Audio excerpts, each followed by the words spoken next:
What's going on, guys? Today's video is going to cover the two most common electrical problems that you will have with your SeaDoo. I see this come up in the groups all the time, on the forums, and of course the skis that I work on.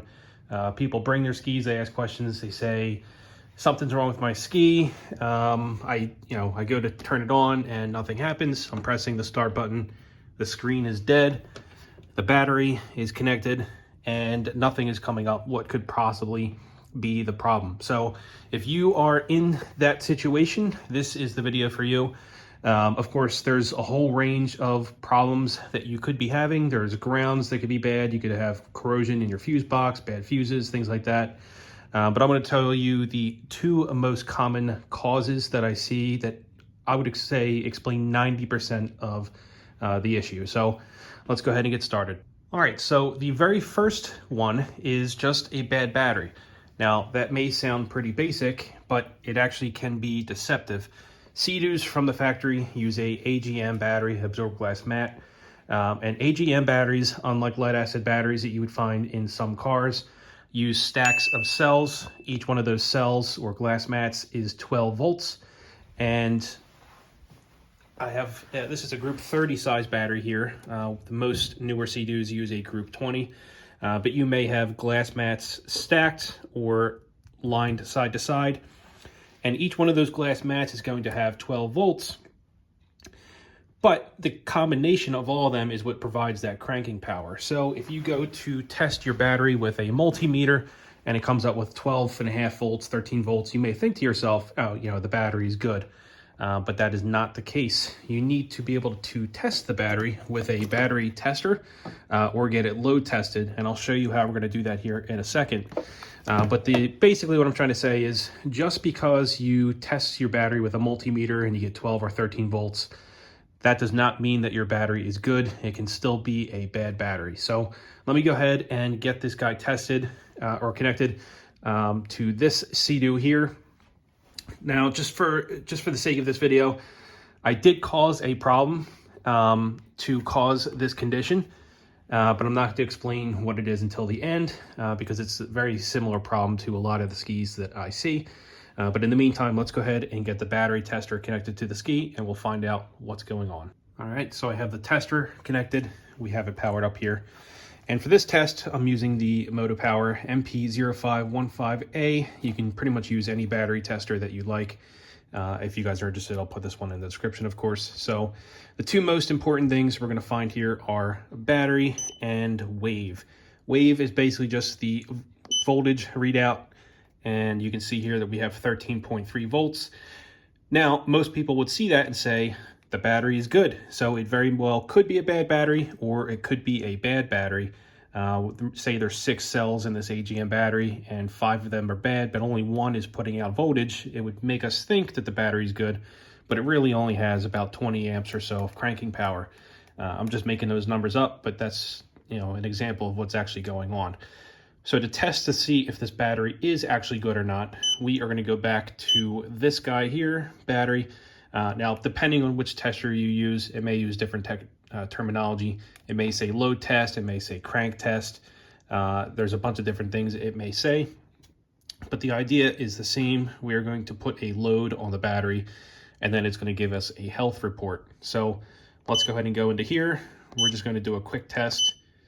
Now, this is a lithium battery, so it's not really going to follow the same practice on this test as an AGM, but we'll just proceed with this video, assuming this is a AGM battery. And let's say, for example, that this battery has 385 cranking amps.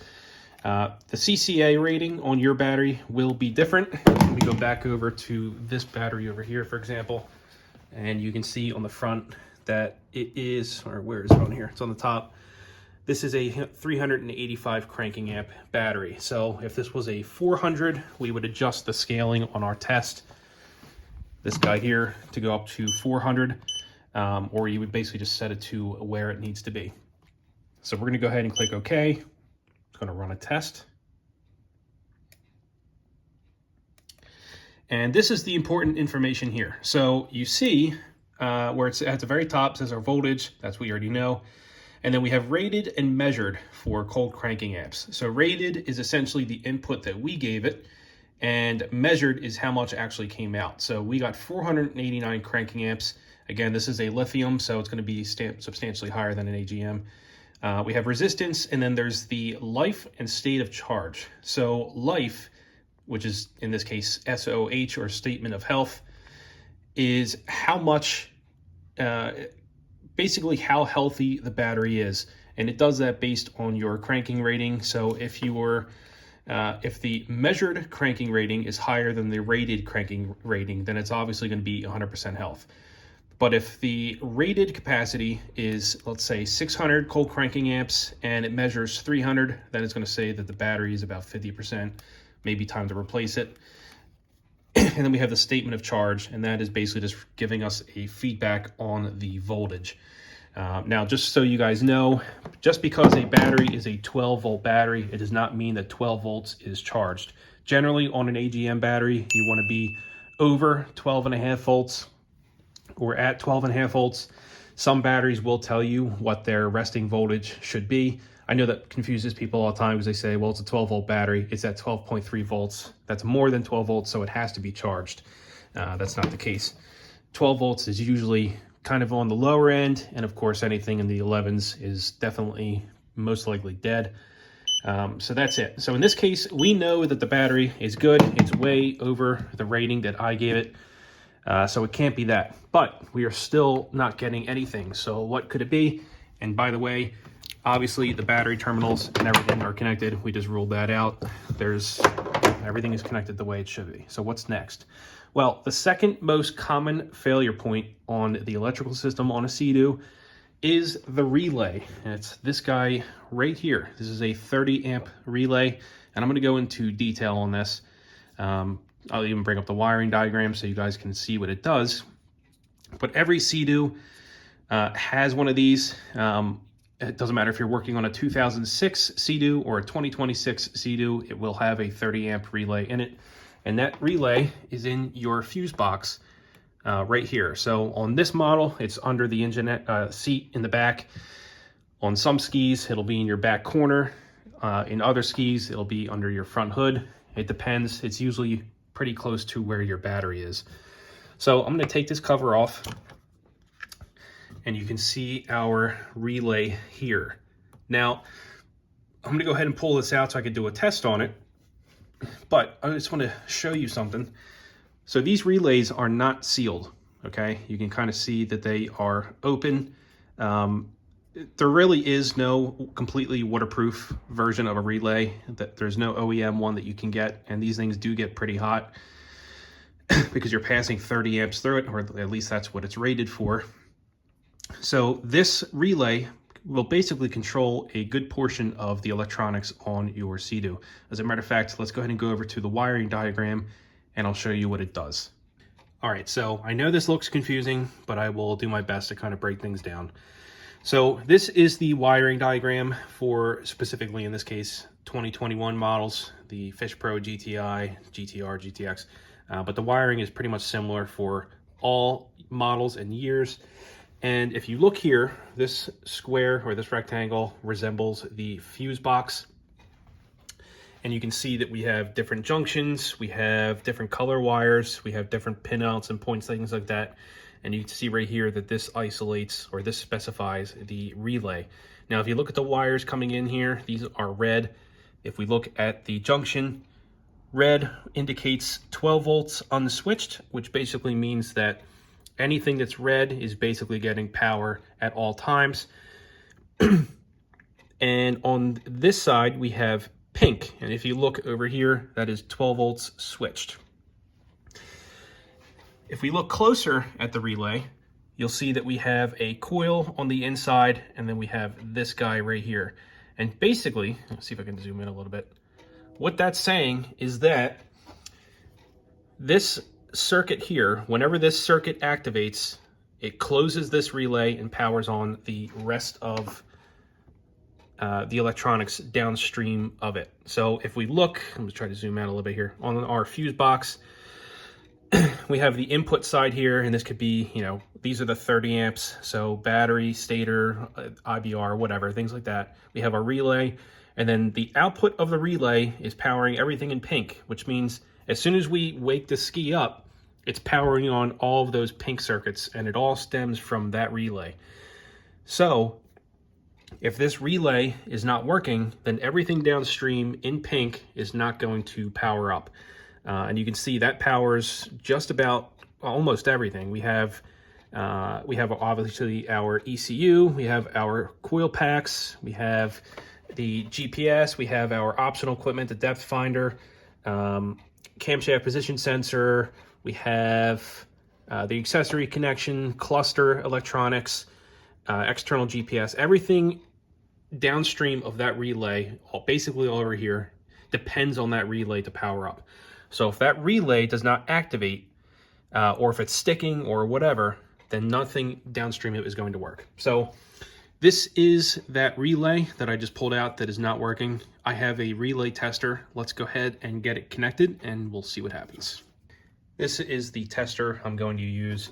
It's just a cheap tester I got on Amazon a couple of years ago, but it accepts various relay types. In this case, we have a 5-pin. That's what all SeaDoos use. We'll get that connected, and then we just have our battery connection. We can use the battery in the ski. I just happen to have a bench battery here. We'll connect this, and there you go. You can see it's coming up red, which means the relay is not clicking. It's detecting the contacts and it's sending power through it, but it's not getting a output. So just to show you what a working relay looks like, I'm gonna go ahead and pull this off and we'll put a good relay on and you'll see what it does. All right, I'm gonna go ahead and pull this broken one off. We'll put a good relay in. And then I'll reconnect our power lead. And there you go. You can hear the relay clicking and we're getting a green status light, which means this relay is good. So I'm gonna go ahead and disconnect this. Now let's go ahead and tear down this relay and see if we can find out what the failure point was. All right, so just like I said, these relays are not sealed. So we're gonna go ahead and put a pick in on the side tabs. I can actually kind of realistically just break this if I wanted to, since it's a defective relay anyway. Okay, and the relay comes apart, and you can see how these things are pretty sensitive looking on the inside. Now, by the way, if you pull this relay out of the fuse box and you see corrosion on the terminals, down here, blue, crusty corrosion, there's a pretty good chance, you know, that's just a sign that the relay is bad. Because, you know, like I said, these are not sealed. You can get water through them and they will just corrode. The fuse box does have a rubber seal on it to keep water out, but it can only do so much. You know, the bilge, the holes, they're always in a moist, humid environment, and over time they will take on moisture, especially in the fuse box, and it's just kind of hard for it to dissipate. So they do fail. All right, so in this case, there's no corrosion at all, but if you look closely, you can see this coil, it's kind of hard to see on camera, is unwinding there. And if you look even closer, you see a tip of a wire right there, and it's not connected to the coil anymore. So I guarantee you, if I pull on this, the wire will come out. Yes. So that should not happen. You have basically the wire is connected to this post here, and it goes up, it winds around this thing a bunch of times, and then it comes out the other end. There's a little resistor in there, and that's connected to the other post. So if the wire is coming undone like that, it means it lost its connection to the post. And you can see, I mean, this is just very thin, flimsy wire. When you have these things in a jet ski that are, you know, they're constantly bouncing around, there's a lot of shock, there's a lot of vibration. These things can just kind of break. And you also see here, let me get that wire out of the way, that is where your contact is. So when I said earlier, when you hit the switch and it's closing a contact, that's the contact there. And that contact is sensitive to corrosion as well, because you think you're basically passing 30 amps through that little contact. And if there's a tiny speck of corrosion, it could break that. You can cause all kinds of electrical problems. Far more than just the ski not waking up. You can have weak cranking, your IBR could be weak, you can have, you know, various fault codes popping up that don't seem to really make any sense. You think you have a bad wire harness or whatever, and it could just be one of these relays that's bad. So anytime you have any electrical gremlin that you're chasing on your ski, it's a pretty good bet to just play it safe and replace this relay. Because like I said, I mean, we put it on here. This is a bad wire, so it's not getting any contact at all. So that's what kind of gave it away. But even if that contact was good, we could just have a dirty contact in there, causing some resistance, and it's not able to pass all 30 amps. So either way, this relay is shot. We have our good relay here. So let's go ahead and put this in the fuse box, and we'll see if the ski wakes up. All right, so I'm gonna go ahead and put this in. Now there's 5 pins on here, but only 4 pins are active. So it does not matter which direction you put this relay in. It'll work either way. So I'm gonna go ahead and put this in there. And now let's go ahead and see if the ski wakes up. It does. So that's what fixed it in this case. Very, very simple fix. I'm gonna go ahead and wrap this up real quick. And that's all there is for this fix. So that's it, relay fix for this guy. Now, by the way, there's no special relay. This is just a standard 5-pin, and I'll link these in the video description. You could buy a pack, like a 4-pack, a 5-pack on Amazon, just to keep on hand. That's what I do. In the past, SeaDoo used to use factory Omron relays, and now they're using some cheap high-power ones.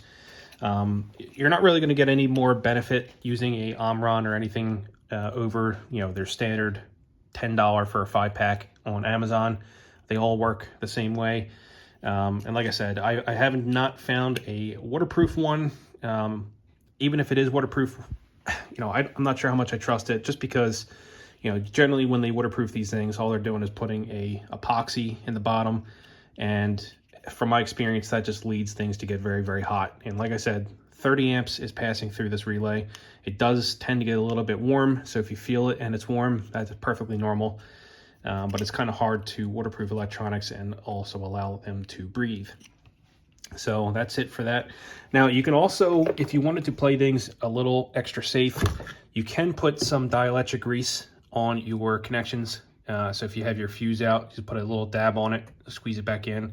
Dielectric grease is non-conductive, but when you push it through and it makes contact with the receiver pins, it will displace the grease. The idea behind the grease is that if any water gets inside, that grease will prevent water from sitting on the contacts and corroding them. So I tend to do that on my electrical connections whenever I work on them. But that's it. So the reason I'm bringing this video up, by the way, is because, you know, of all the skis I worked on this summer that had electrical problems, a good 85 to 90% of them were solved with either one of those two things. And, you know, people see this all the time. They're so used to car batteries. When it's, you know, you get a weak crank on this thing, or you get a weird electrical problems, you're like, you know, it has to be just a dead battery. So they charge the battery overnight, they put it on a battery charger, and they think that's the fix. But then they go back and it still doesn't crank, or something doesn't work. And it just goes back to what I said earlier, where you may have a cell in your battery that's coming back at 12.5, 13 volts, but the other cells may be bad and they're just not charging at all. Or in this case, you just have a bad relay. I probably went through 15, maybe 20 relays this year on people's skis, for those skis that had electrical problems. And it's really just that. I mean, you know, I forget if I showed you, here's that waterproof seal, but it's just a flimsy, you know, little piece of rubber. When you have temperature variations and differences in pressure and all that kind of good stuff, it's really just a matter of time until you're going to get humidity, moisture, condensation, whatever, in your fuse box. And that's when you run into problems. It's more so on older skis, but it does happen on newer skis. So if you guys are having any kind of weird electrical problems, sensor codes, fault codes, things you can't explain while everything seems fine, or you press your start button, nothing comes up, things are just running weird in general, Do a load test on your battery, check the voltage, check the state of health, swap your relay. You can even test the relay first just to see if that is the problem or not. That'll rule out 90% of your electrical problems. Other than that, that's pretty much it. If you guys have any questions, just leave a comment.